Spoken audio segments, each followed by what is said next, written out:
Salam sejahtera Malaysia. Denyut nadi suara rakyat bergema di channel ini.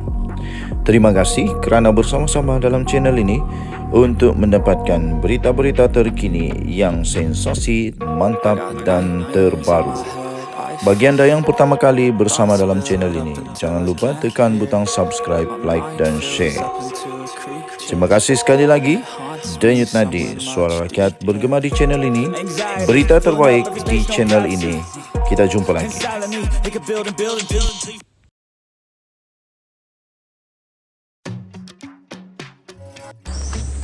Salam sejahtera Malaysia. Denyut nadi suara rakyat bergema di channel ini.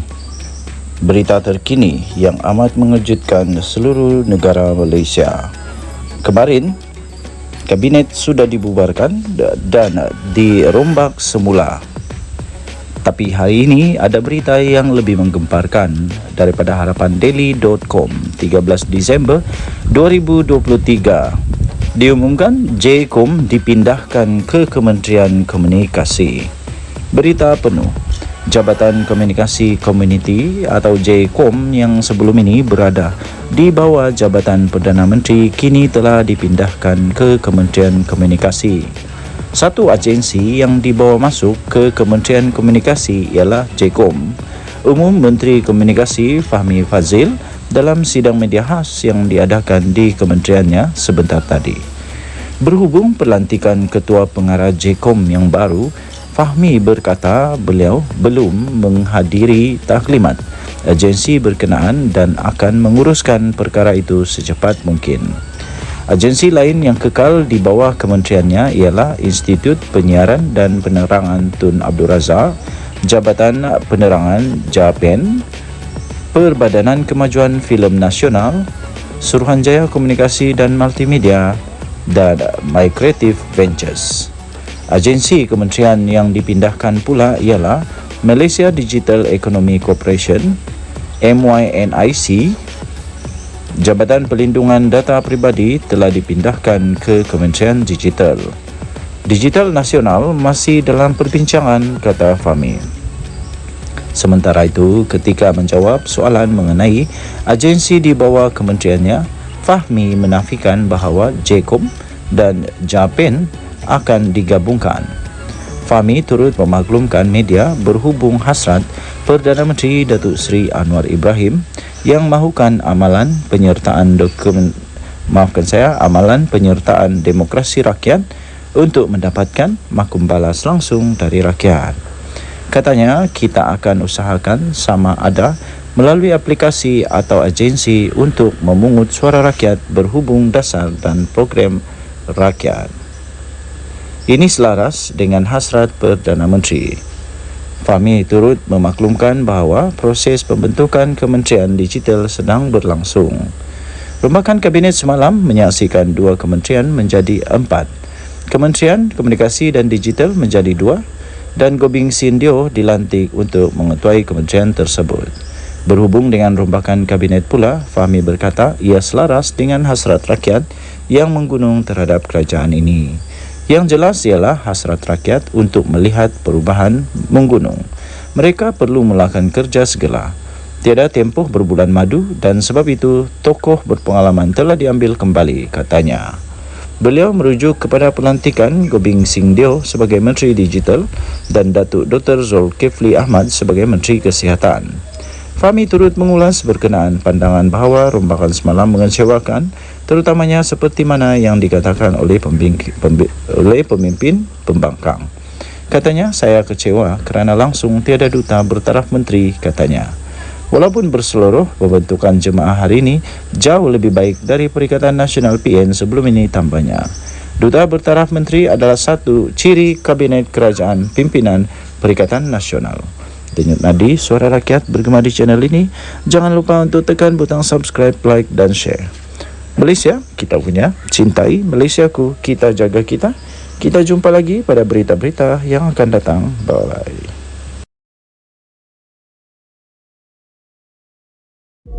Salam sejahtera Malaysia. Denyut nadi suara rakyat bergema di channel ini. Terima kasih kerana bersama-sama dalam channel ini untuk mendapatkan berita-berita terkini yang sensasi, mantap dan terbaru. Bagi anda yang pertama kali bersama dalam channel ini, jangan lupa tekan butang subscribe, like dan share. Terima kasih sekali lagi. Denyut Nadi, suara rakyat bergema di channel ini. Berita terbaik di channel ini. Kita jumpa lagi.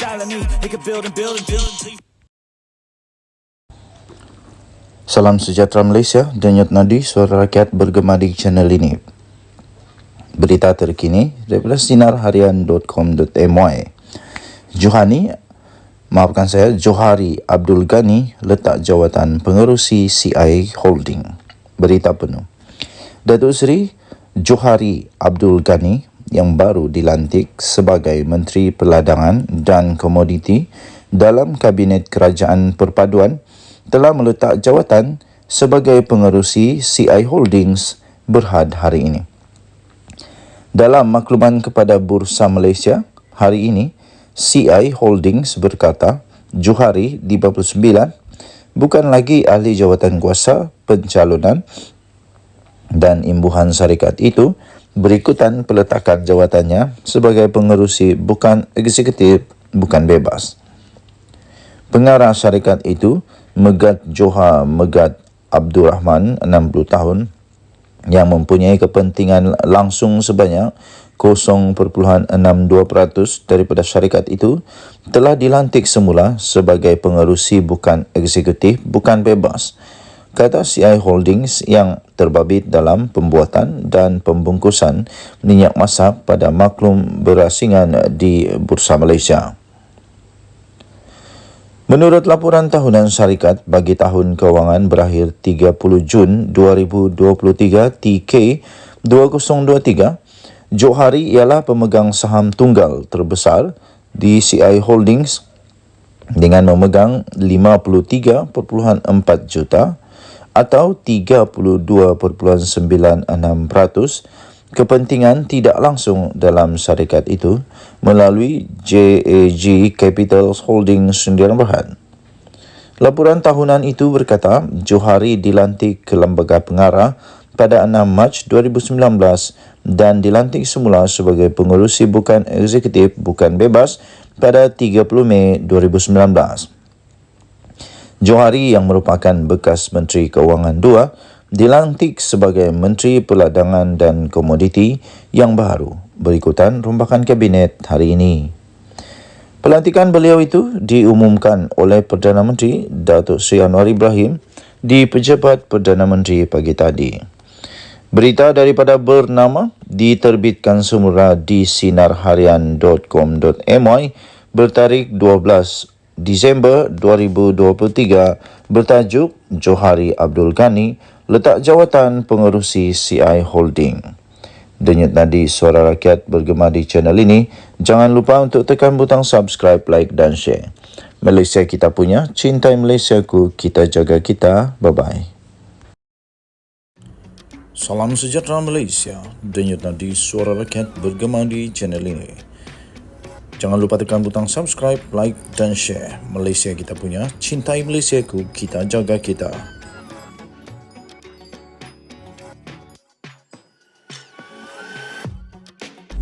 Salam sejahtera Malaysia, Denyut Nadi, suara rakyat bergema di channel ini.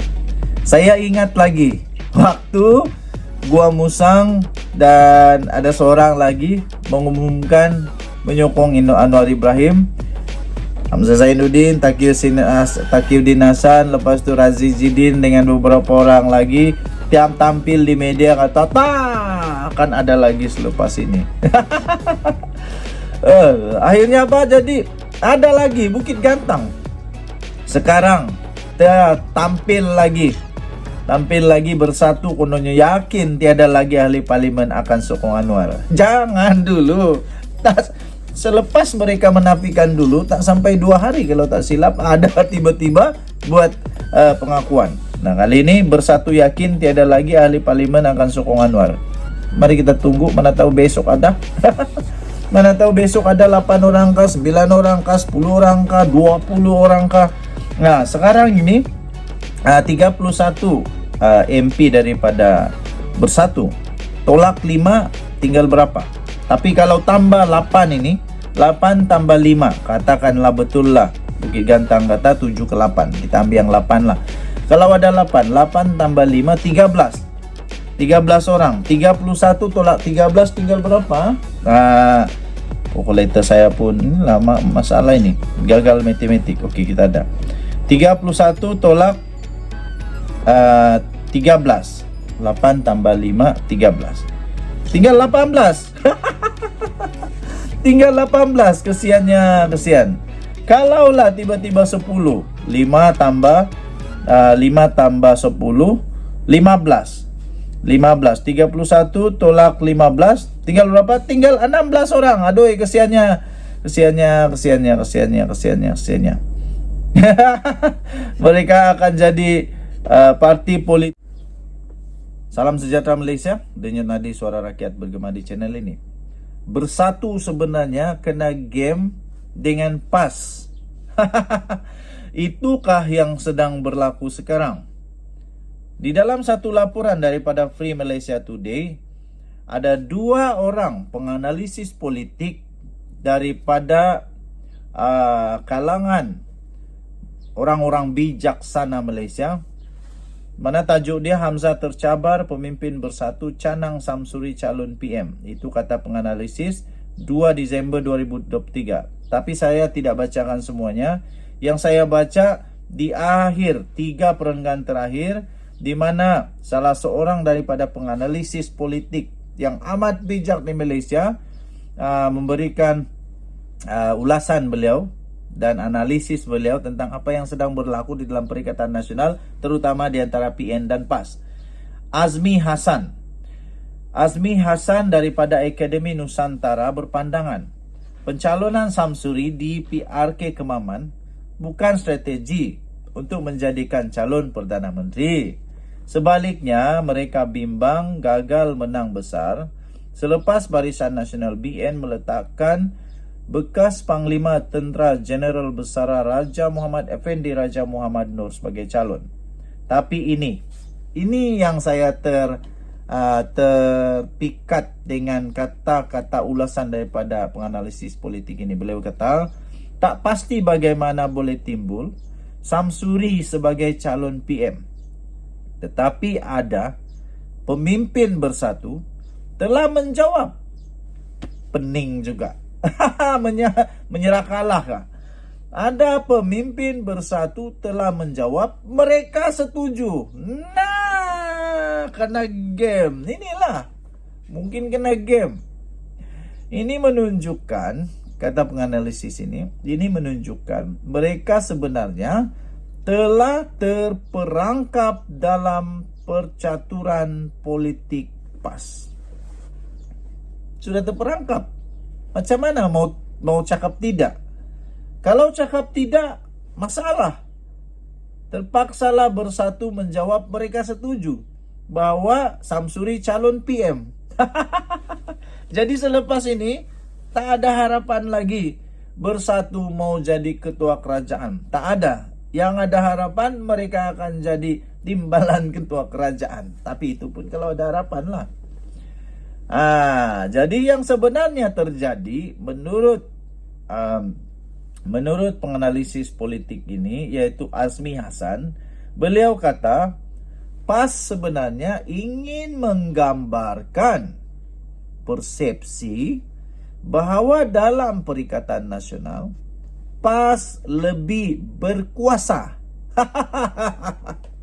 Sebenarnya PAS ingin menggambarkan satu persepsi, satu pandangan, satu pendapat dan satu cadangan tepat, yaitu PAS sebenarnya lebih berkuasa daripada bersatu, walaupun ketua pembangkangnya dari bersatu Hamzah Zainuddin. Itu kata penganalisis politik. Saya secara pribadi memang saya sudah agak-agak perkara-perkara begini boleh berlaku. Tapi ialah kita tunggu pakar-pakar penganalisis yang lebih suaranya kedengaran kan. Ya. Tapi apapun, sama ada memang itulah dia punya tujuan atau memang itu secara kebetulan sahaja, kita pun tidak berapa pasti. Tapi penganalisis politik selalunya melihat perkara itu dengan lebih teliti. Jadi kalau secara pribadi setuju atau tidak, saya ada yang saya setuju, ada juga yang saya tidak setuju. Contohnya yang saya setuju ialah PAS memang lebih kuat dari Bersatu. Wah, itu siapa yang mau bangkang? Tiada yang berani bangkang, sebab itu memang betul. Kemudian pemimpin Bersatu memang sudah mengaku kalah, yaitu mereka bersetuju bahwa calon Perdana Menteri bukan dari Bersatu, dari PAS, tapi dari PAS. Aduh, jadi sudah akun kalah lah agaknya. Memang Bersatu sudah akun kalah, memang sudah give up, memang sudah surrender kepada PAS bahwa mereka tiada calon Perdana Menteri lah. Oke, kita jumpa lagi. Bye bye.